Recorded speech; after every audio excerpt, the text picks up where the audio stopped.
Chega mais nação, sejam muito bem-vindos mais uma vez ao nosso canal, trazendo mais um corte com as últimas notícias e atualizações do Flamengo nesta terça-feira, dia 30 de setembro de 2025, semana de decisão do Campeonato Brasileiro para o Mengão. Mais um corte do canal da Sport TV. É pra gente comentar da 25ª rodada que terminou ontem. Aqui estão os jogos: a vitória do Fortaleza sobre o Sport, o empate do Juventude com o Internacional, a vitória do Vasco para cima do Cruzeiro 2-0, Galo 1, Mirassol 0, Grêmio 3, Vitória 1, Fluminense 2, Botafogo 0, Bahia 1, Palmeiras 0, o empate 2-2, Bragantino e Santos, a virada do Flamengo para cima do Corinthians 2-1 e ontem à noite o Ceará fez o serviço no Morumbi e derrotou o São Paulo 1-0.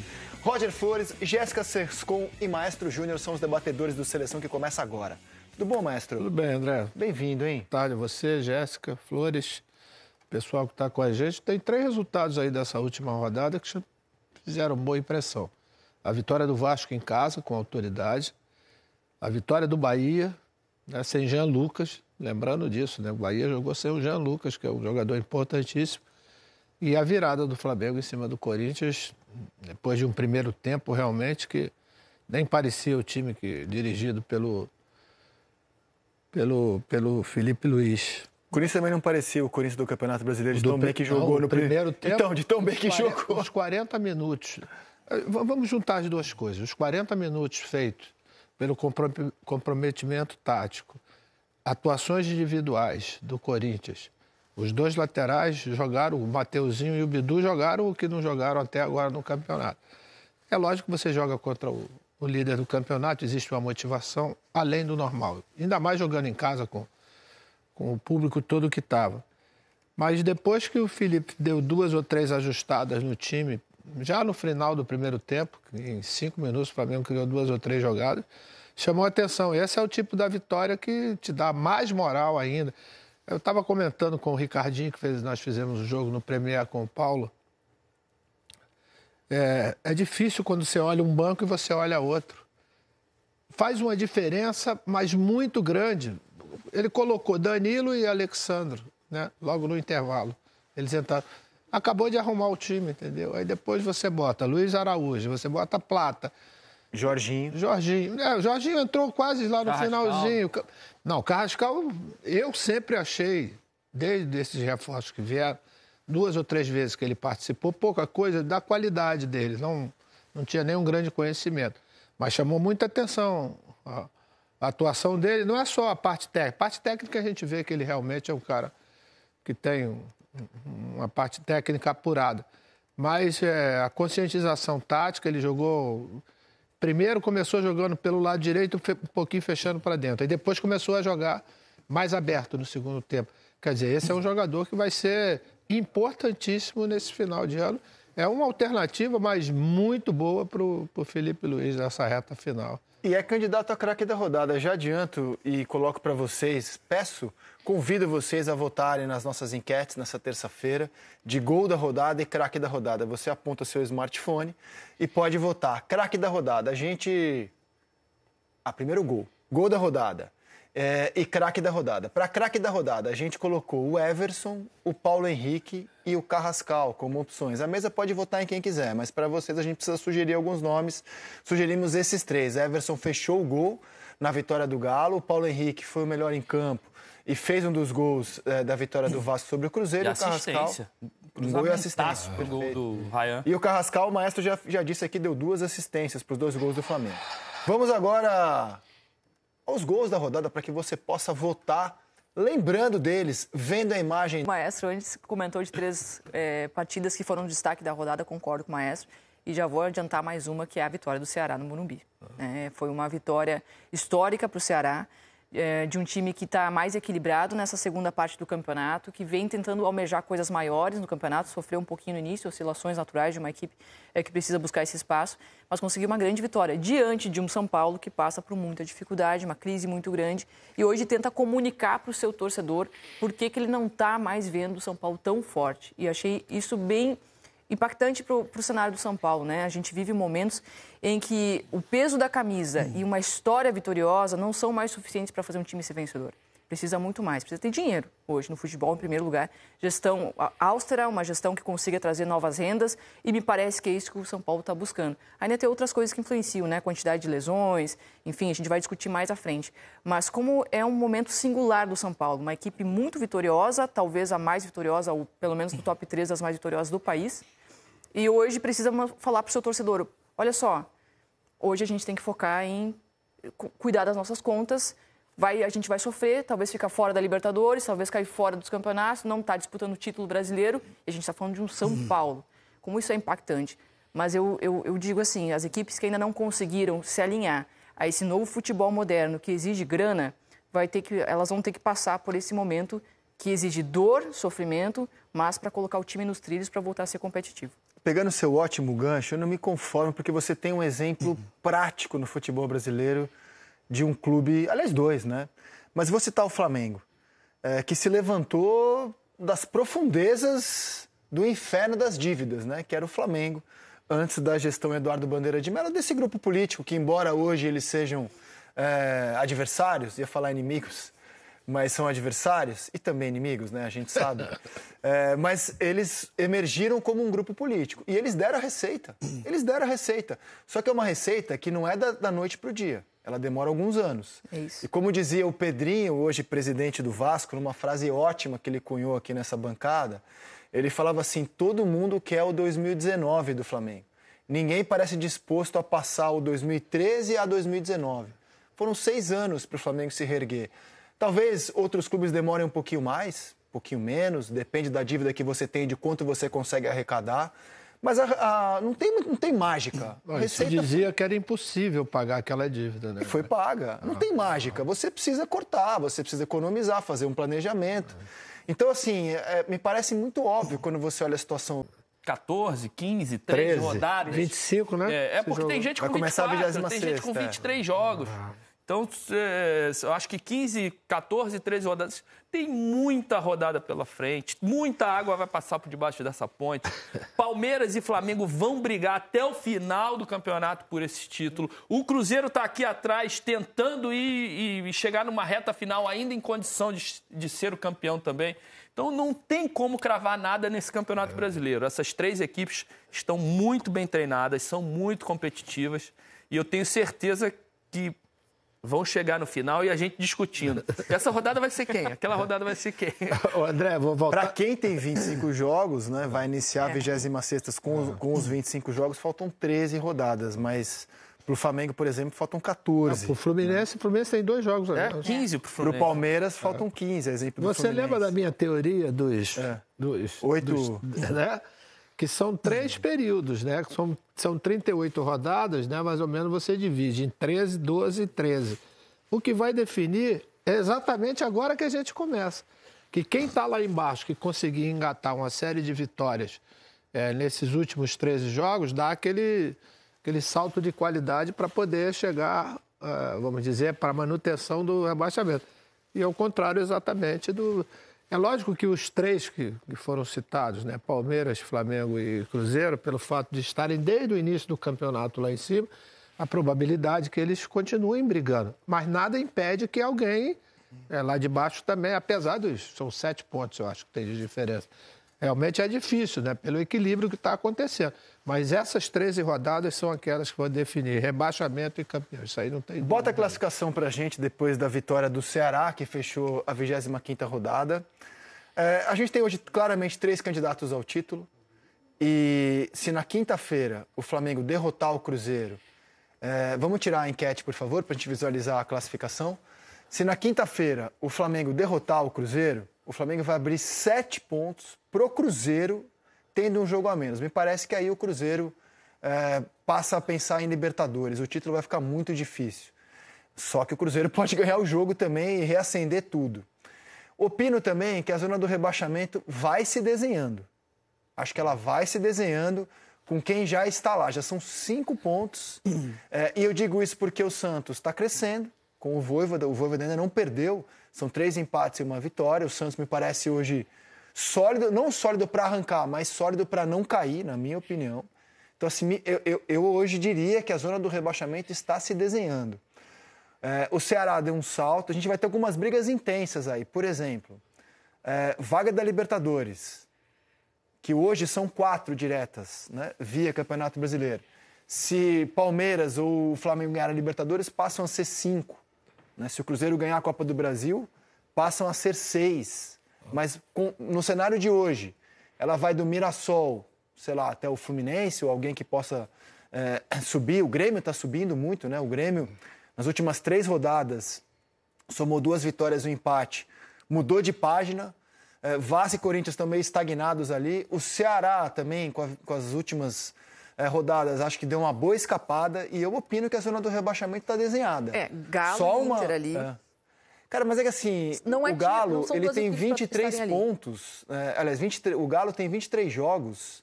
Pelo jogo a menos, 2 a menos. 6 pontos para a zona do rebaixamento, né? Então, assim, eu acho que teria que acontecer uma coisa muito diferente daquilo que a gente está vendo para que Vitória, Juventude ou o próprio Fortaleza consigam dar uma arrancada assim gigante. Desses clubes aí, de 13º a 16º, né? Corinthians, Atlético, Internacional e Santos, para mim, o que joga menos futebol é o Internacional hoje. Concordo. Quem está mais preocupante, assim, num cenário de apresentação, de rendimento, para mim é o Inter. Porque é isso, o Santos deu uma crescida, uma boa melhorada com o Voivoda, né? O Atlético também tem o fato novo do Sampaoli. Tem o fato novo agora do Internacional com o Ramon Dias. E que vai pegar o Corinthians, amigo. Isso, são 2 times na mesma faixa ali, com 28 e 29 pontos. Né? O Corinthians tem até um jogo a mais do que o Internacional. Mas o Juventude, Vitória e Fortaleza Esporte ficaram bem para trás, né? Concordo. Eles vão ter que remar muito. Vai ter que fazer uma força fora do normal para poder recuperar pelo menos uma posição e sair dessa zona de rebaixamento. E paralelo a isso, né? Esses times que estão à frente também tem que cair bastante o rendimento. Então, é uma combinação de situações que realmente deixam essa reta final de campeonato para esses 4 times bastante difícil. Eles são os grandes aliados de Corinthians, Inter, Galo. Os 4 estão no Z4. Eles não dão mostras de que vão arrancar. Não, quem tem que estar atento é o Bragantino, né? E o Bragantino também. O Júnior lembrou bem. Que o Bragantino, 2 vitórias nos últimos 13 jogos. Não está conseguindo ganhar em casa, lá em Bragança, que é onde exatamente fez a maioria dos pontos na primeira fase. É até estranho, pelo que vem performando até agora, né, nessas últimas rodadas, ele não consegue. Precisa ter uma atenção muito grande, senão realmente vai ficar complicado, né? Porque depois que você cai naquela zona ali sem ter passado... Porque esses clubes que estão lá, esses 4 que estão lá na zona do rebaixamento, estão ali desde o início do campeonato. Sim. Né? Não é que tenham saído e tenha... Não oscilaram. Estacionaram ali. Não oscilaram, né? Uma fase mais ou menos... Não, estão ali desde o início do campeonato. Isso também chama atenção. E o Bragantino, se cair numa zona como essa, para sair é mais complicado. O Fortaleza, que depois que o Palermo assumiu, ele está encaixando um pouquinho. Tentando, né? Assim. Acho que talvez do Z4 é quem pode, quem sabe engatar mais. Mas precisaria fazer mais do que vem fazendo, né? Ele tem 2 vitórias. Acabou de mudar de treinador, o Jair Ventura lá assumiu, estreou contra o Grêmio, se eu não me engano. E também vai tentar reajustar esse time, mas é isso, ficou uma distância bastante grande, cara.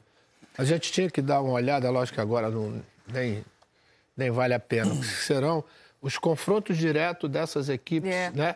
Com aqueles que estão, vamos dizer, naquelas... 5, 6 pontos, 7 pontos na frente. 27, 28, né? 27. É jogo de 6 pontos. Exatamente. Essa tabela vai ser a tabela que pode ter uma influência muito grande no final.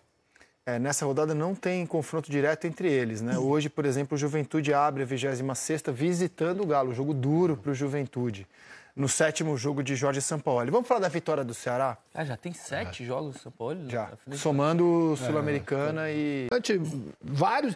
Rogério Ceni foi embora ganhando, Renato foi embora ganhando e Dorival Júnior foi embora ganhando. Verdade. Quer dizer, é meio paradoxo isso, né? Mas é lógico que eu acho que a parte financeira tem... E isso mostra ainda mais o poder financeiro do Flamengo, né? É isso. Porque por mais que ele troque e pague multas altíssimas de treinador e que às vezes não sustenta essa pressão por uma troca, o Flamengo está tão estabilizado financeiramente, ele está tão acima dos outros, que ele se dá o luxo, não. Então tá bom, toma aqui 20 milhões para esse treinador, pode ir embora, a gente traz outro ganhando mais ainda e com uma multa maior ainda, para tentar reajustar algum rumo que a gente pode ter se perdido pelo caminho.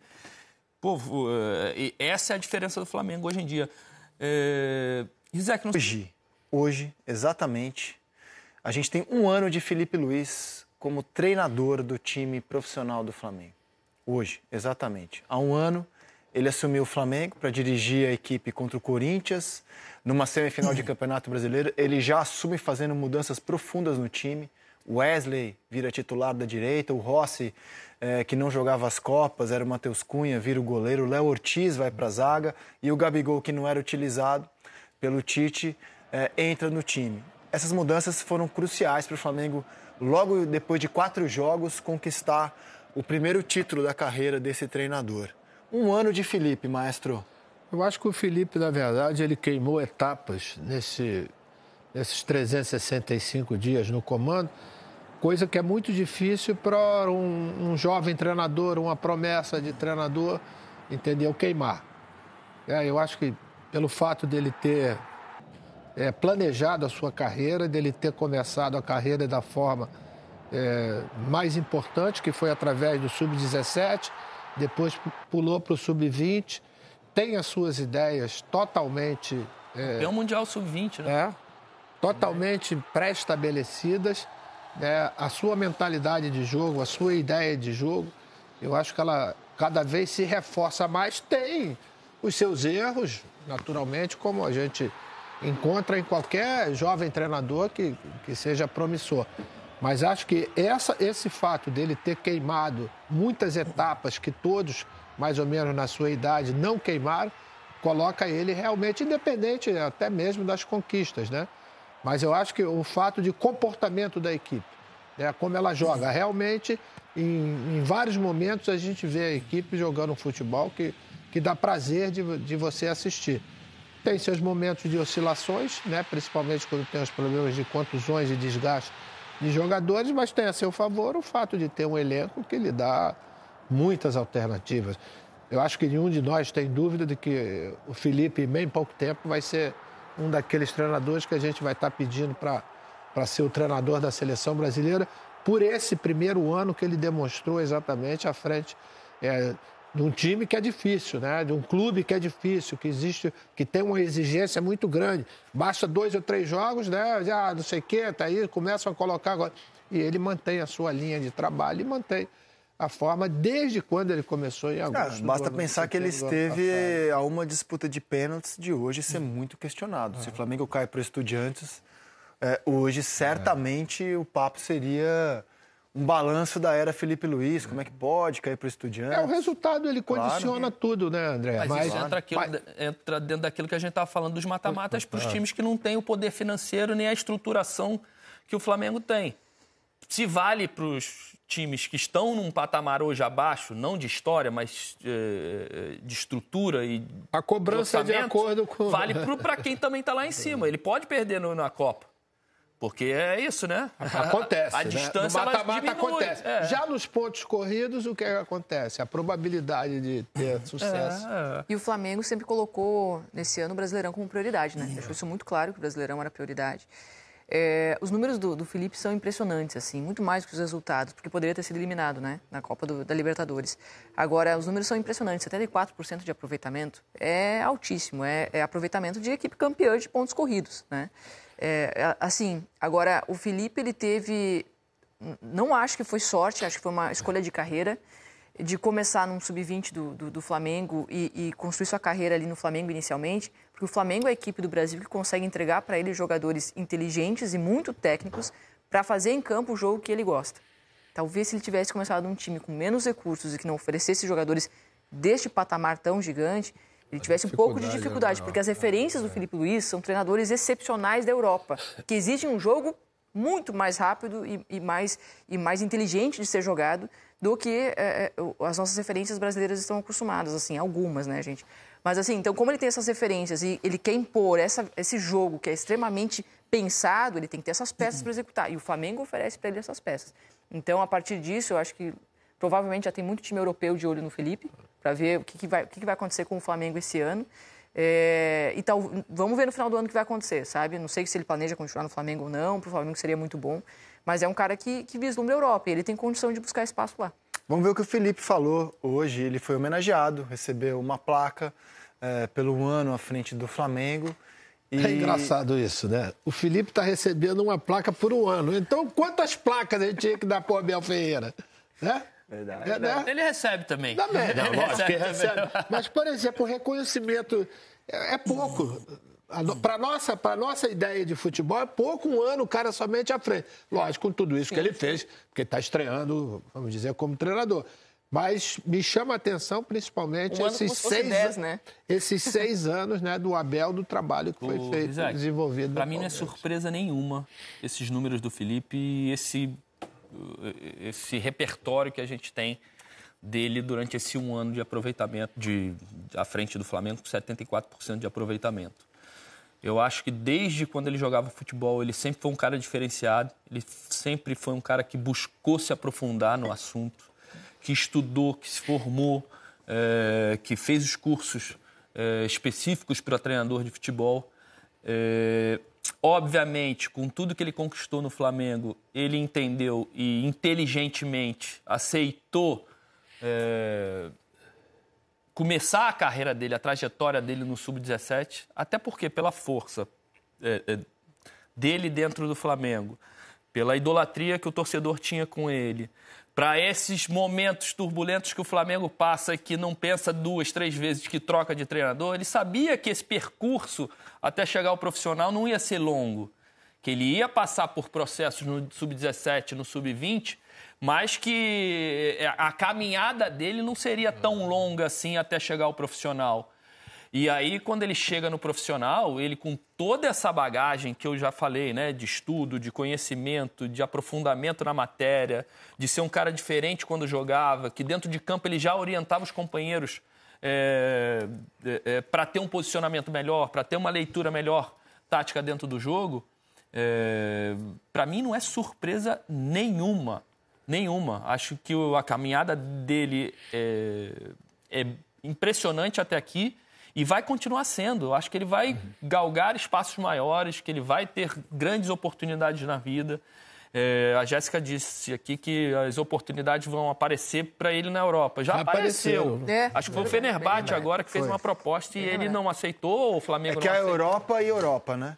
Nesse caso, não vejo vantagem dele trocar o Flamengo pelo Fenerbahçe. Falo da primeira prateleira da Europa. Você não vê, mas de repente, dentro de uma linha de raciocínio dele, ou de caminho, ou de objetivos... É um país que você está mais próximo. Da mesma que forma como os campeonatos foi para o Sub-20, para o Sub-17. Sim, então são linhas de raciocínios diferentes. Pode ser numa prateleira A de Europa, mas já está na Europa, já está disputando os campeonatos europeus, já é mais enxergado de perto, mais visto de perto pelos grandes times, pelas grandes potências. Sábado foi um grande alívio para o torcedor do Flamengo, a vitória do Atlético sobre o Real Madrid. Sim. Então, 5-2. Então, o que eu Simeone acho? bombando.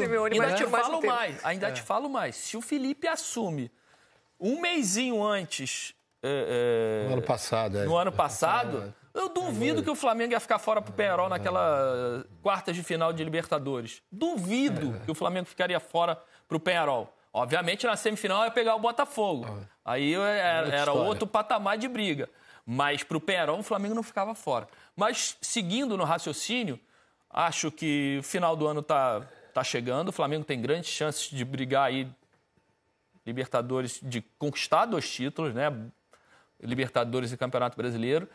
E a partir do ano que vem ele vai ser muito, eu acho que assediado.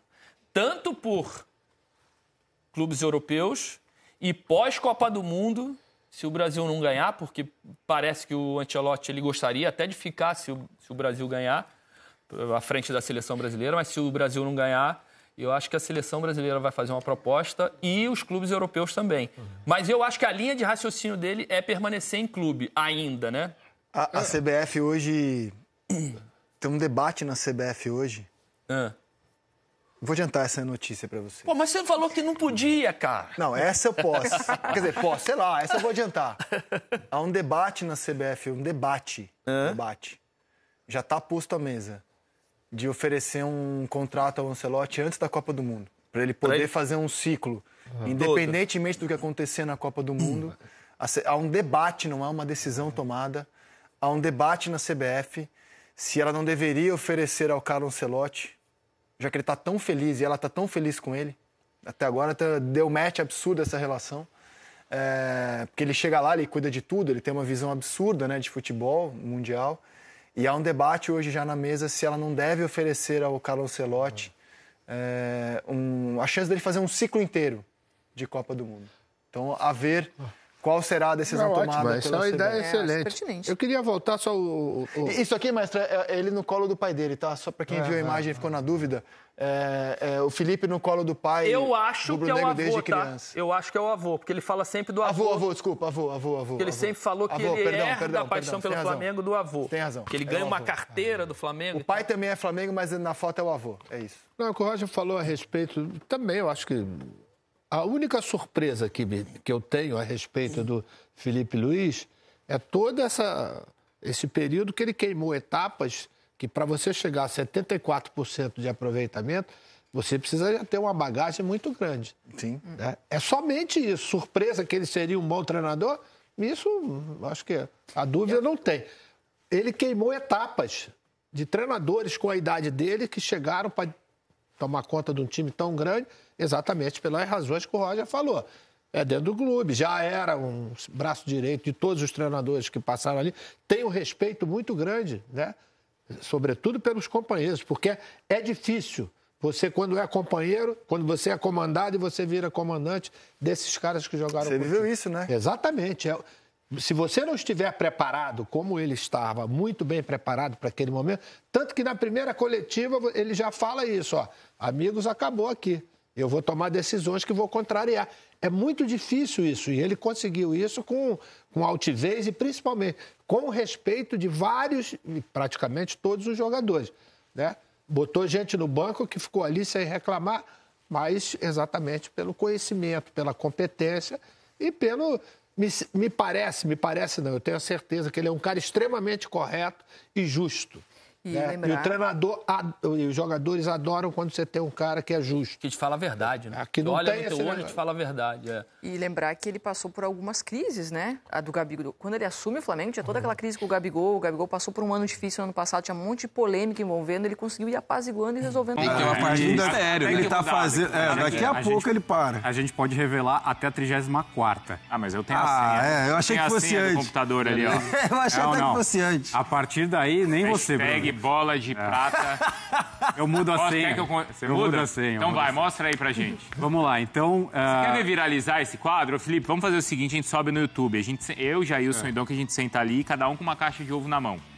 Você solta o nome, se a gente não gostar... Tá. O problema vai ser acertar o Ricardinho, né? Porque se acertar a tela aí, eu tô fora. Não quero participar dessa brincadeira, vai, primeiro, não. Goleiro. Vamos lá. Então vamos lá, goleiro, vocês têm algum palpite? Do campeonato? Do campeonato. Quem vocês acham? Campeonato? Walter ainda? É o Walter. Rossi joga vôlei. O Rossi joga vôlei. Olha aí. Tá jogando basquete, na verdade. Ah, mas ele Olha aí, o Walter tá agarrando. Tá bem. Boa. Concordamos, né? Mirassol é bom lembrar que, né, é fora da curva a campanha do Mirassol. Merece, justo. Lateral direito, quem é? Difícil, hein? Lateral direito? Eu vou ter que ser honesto aqui. Na hora que o Ricardinho tava testando, então eu acabei olhando, então eu vou ficar quieto, cara. Senão, eu não vi nada. Eu ia gabaritar aqui. Porque na hora que o Ricardinho tava testando... Então, na próxima vez, sem testes. Então, Paulo Henrique. É verdade. Justo. Era o William até a rodada passada. Justo, Jailson. Justo. Paulo Henrique tá jogando bem, cara. Tem gente pedindo na seleção. O próprio Diniz, né? Um gol e uma assistência agora no último jogo, né? Isso, um gol e uma assistência. Foi o melhor lateral direito da rodada, da 25ª rodada. Até a rodada passada era o William, lateral direito do Cruzeiro. Mas agora volta o Paulo Henrique, que também já havia aparecido em outras rodadas como melhor da posição. Boa. Dupla de zaga. Até aqui concordamos. Concordamos. Tá bom. Sem ovo. Sem ovo, tá bom, por enquanto. Dupla de zaga... Gomes e Léo Ortiz? Léo Ortiz e Fabrício Bruno. É verdade, Fabrício Léo Bruno Pereira, também. não?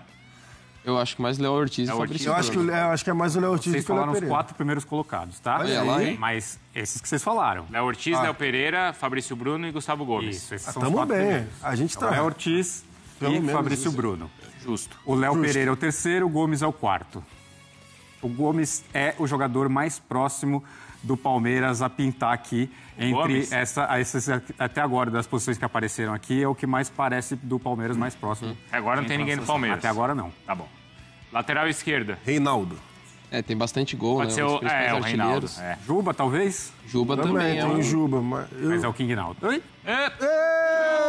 Bom, Arrascaeta. Te trollaram. Bom, mas esse daí, né, a gente acho que daí...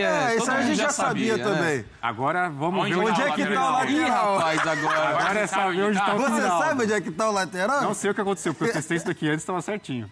Ih, rapaz. Eu testaria o primeiro. Revelar Testa o tudo? primeiro.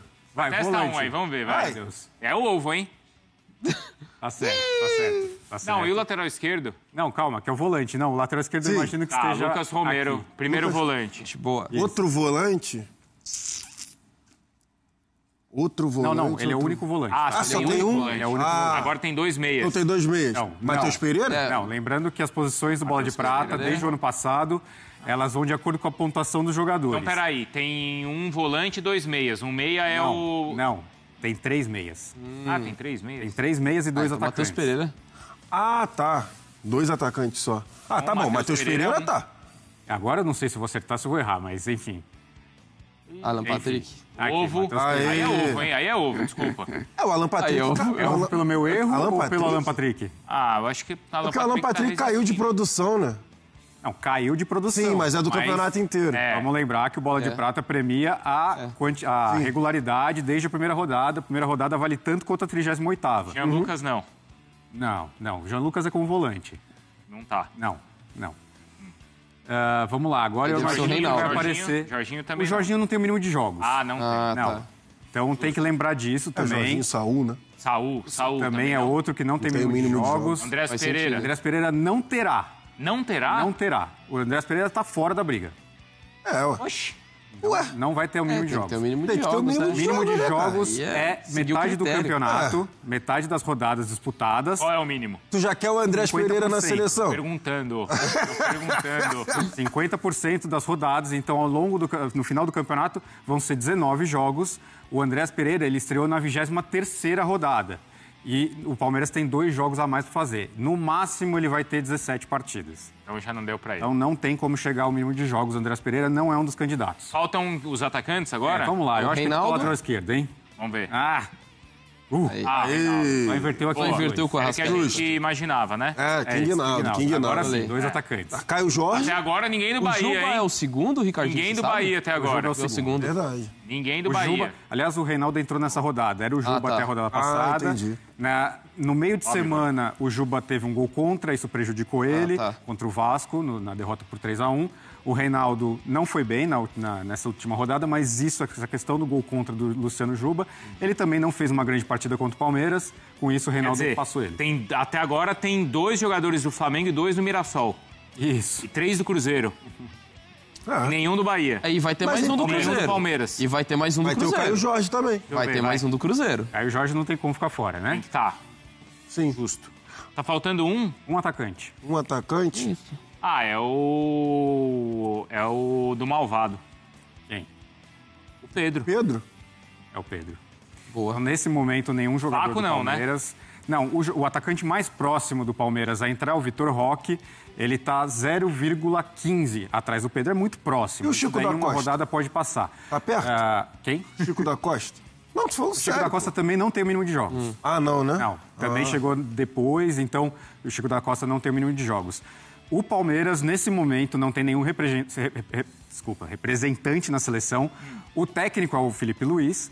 Então, com isso, nós temos 4 do Flamengo, 4 do Cruzeiro.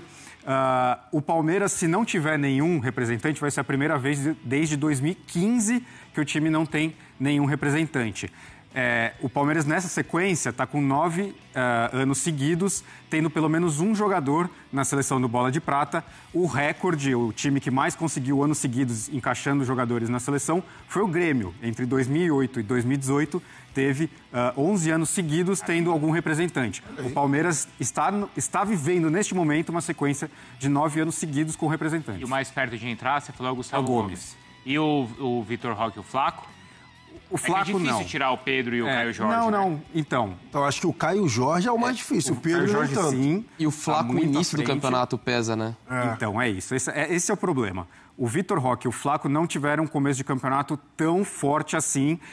A gente pensa muito nas últimas rodadas, o que aconteceu recentemente. É o caso, por exemplo, do Alan Patrick, que não tem tido bons jogos e o time também não está entregando. Mas pode entrar um atacante, por exemplo, no lugar do Alan Patrick? Pode. Então, a regra do Bola de Prata desde o ano passado, desde a temporada passada, que mudou a formação, é a primeira vez que o Bola de Prata teve isso, foi ano passado.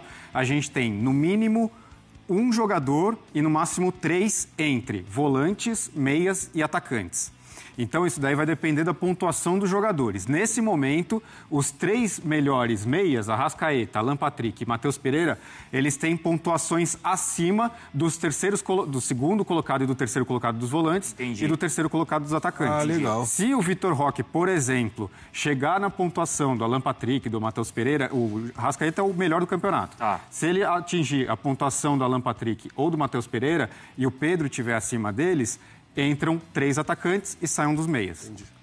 Aí mudou o esquema. E na disputa de técnico, né? Ricardinho, então, o Felipe Luiz está muito à frente? O do Guanais tem bastante à frente. O Guanais é o terceiro. O Abel está nesse momento em segundo. O Guanais está na terceira colocação, mas a diferença do Abel para o Guanais é muito baixa. Em relação ao Felipe Luiz é um pouquinho mais distante, mas os 3 estão brigando bem. Também, né? Até o Jardim, né? O Jardim também não. Caiu um pouquinho nas últimas. Essa punição não acabar tirando pontos e de repente o Corinthians entrar lá na zona do rebaixamento. Vamos voltar para o Flamengo, porque o Pedro Henrique Torre está por lá, hein, Pedro? Com 1 ano de Felipe Luiz aí no Rubro Negro, aí no Ninho do Urubu. Pedro. Tudo bem, Bruno? Um abraço novamente para você, um abraço para todo mundo que acompanha a gente aí. A gente segue aqui no Ninho do Urubu na expectativa de que possa aparecer aqui o Carrascal a qualquer momento. Inclusive, era Emerson Royal, como eu disse na primeira participação, e houve uma mudança, agora vai ser Carrascal. Foi um grande destaque do jogo do último domingo, a virada do Flamengo em Itaquera. E depois teremos uma homenagem ao Felipe Luiz, 74% de aproveitamento em 1 ano de trabalho, 3 títulos, liderança do Campeonato Brasileiro, classificado para as semifinais da Libertadores. Então tem boas histórias para contar o Felipe Luiz e muito a fazer também. A gente vai acompanhar tudinho e a gente traz daqui a pouco no Sport Center. Bruno. Bom, valeu, Pedro. Você volta então logo mais. A gente está vendo toda a movimentação aí também para essa entrevista coletiva. 1 ano de Felipe Luiz no Flamengo, claro, só contando o time principal. Nossa, 70 jogos já. Só 7 derrotas. Impressionante. Aproveitamento de quase 75%. Olha a média de gols sofridos, gente. 0 pontos. Esse foi o número que... Bom, tem tanta coisa que chama atenção aí. Claro que assim, o mais impactante são 3 títulos. E, assim, mais impactante que tudo isso é o fato de ser o primeiro trabalho do Felipe Luiz como profissional. É isso. Hein, Jailson? Primeiro ano, né, que a gente está falando, mas é o primeiro trabalho, no futebol profissional. Ele teve uma rápida passagem, né, pelo Sub-17 e o Sub-20 do Flamengo. Acabou ali também conquistando o título mundial do Sub-20, mas ele não tinha conquistado a Libertadores, né, da categoria.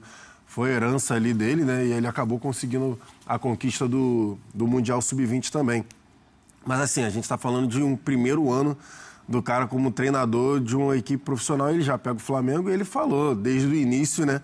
Que ele tinha o melhor elenco e que ele tinha a obrigação de brigar por títulos.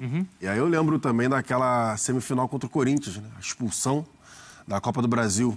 A expulsão ali do Bruno Henrique, onde como ele mexe rapidamente na equipe, faz uma linha de 5 com o Fabrício Bruno. Porque ele tirou um outro atacante. Ele tira o Gabigol. Tirou o Gabigol. Ele tirou o Gabigol, aí deixou o Gerson puxando com o Wesley, né, pelo lado direito e fez uma linha de 5 e conseguiu ali neutralizar o Corinthians. Então ali, logo no início, a gente já vê ali os primeiros sinais de como o Felipe Luiz, ele, além de ter mais ou menos o elenco, como o entendimento dele tático, né?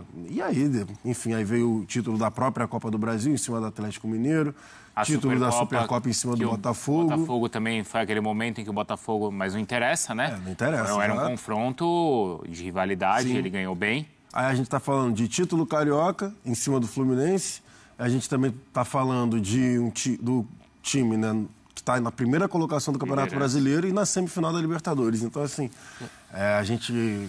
E é um cara que se porta muito bem nas coletivas, né? Sempre com até o momento, né, faz questão ali de explicar as mudanças, o que ele vê, admite quando erra, tem tentado ali tirar o melhor do Pedro também, a gente tem que falar. Esse foi um momento bem... Um momento turbulento. Não foi? Pode falar, já falar um momento de turbulência desse ano. Não foi só, ele tomou decisões difíceis. Exato, exatamente. E assim, num cenário muito complicado, porque uma coisa é você assumir o clube no qual você foi ídolo como jogador, com jogadores que atuaram com você. Você virar a chavinha desse cenário, eu acho que é um desafio ainda maior. Porque você tem que saber separar as coisas. E, cara, teve a saída do Gabigol, um dos maiores ídolos da história do Flamengo. Então, você teve que conduzir todo esse cenário, teve a situação com o Pedro. Então, assim, todo jogo de cintura, toda a desenvoltura que ele teve para essa função, acho que só enaltece ainda mais, que a gente tá falando de um técnico. Perdeu 7 jogos de 69, aproveitamento absurdo. Quase 75%, com 3 títulos conquistados, com possibilidade ainda de mais 2. E com todo esse cenário... E apresentando futebol gostoso de acompanhar. Assim, é um time que joga bem, que é equilibrado, defensivamente muito sólido. Então, assim, e com tudo esse aspecto também, mais do que a postura dele, é legal ver as coletivas do Felipe Luiz, sabe? Tem sempre muito conteúdo, sempre muito respeitoso. Isso. Acho que é uma troca muito enriquecedora. Não foge, né? Não foge, tanto pra gente da imprensa, como pra quem gosta de futebol. Então, você ouvir, você aprende toda vez. Exato. Então, assim, você vai falar o que deu errado? Caiu pro Atlético Mineiro nos pênaltis na Copa do Brasil. Assim, entre os prós e contras, assim, eu acho que, assim, o saldo talvez, é absurdamente positivo desse primeiro ano. Talvez, esportivamente, o pior momento tenha sido um risco na Libertadores, né? Sim. Assim, sim. Ali foi um risco. Mas, assim, aí o time passou por isso e já está na semifinal da competição. Sim, eu sempre falo, né, o jogo do Central Córdoba. Ali também foi um aprendizado. Com certeza. Que a partir daquele também momento, não é uma decisão exclusiva não só dele, exatamente, porque o senhor Boto também, né, a partir daquele momento, ele nunca mais falou em prioridade brasileiro e a Libertadores de segundo plano. Foi depois.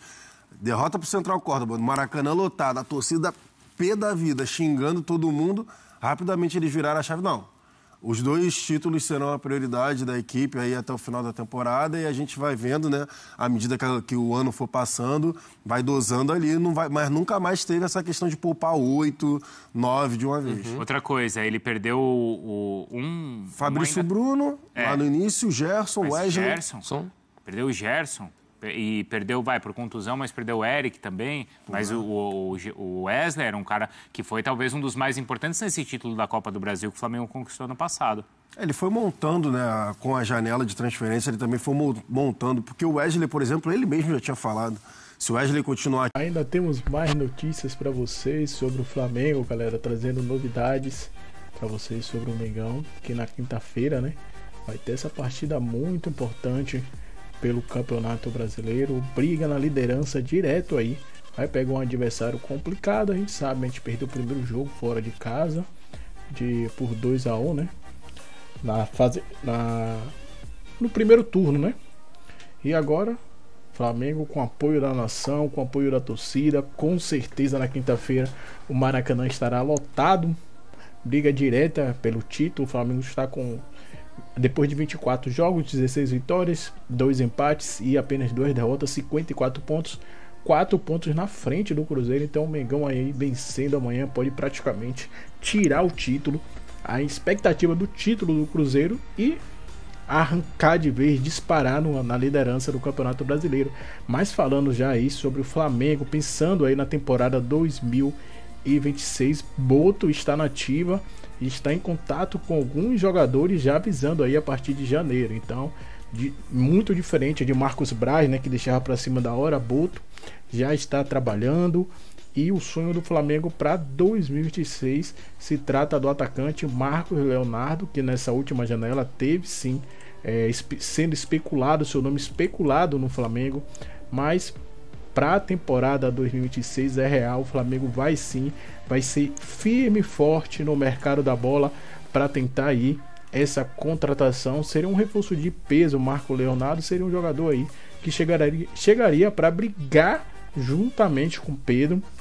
Ele também joga de centroavante, né? Mas ele tem mais mobilidade, mais arranque, mais velocidade e ajudaria muito mais no setor no ataque, né? Como o Felipe Luiz gosta, naquela marcação alta. Então é um jogador que agrada muito o Felipe Luiz.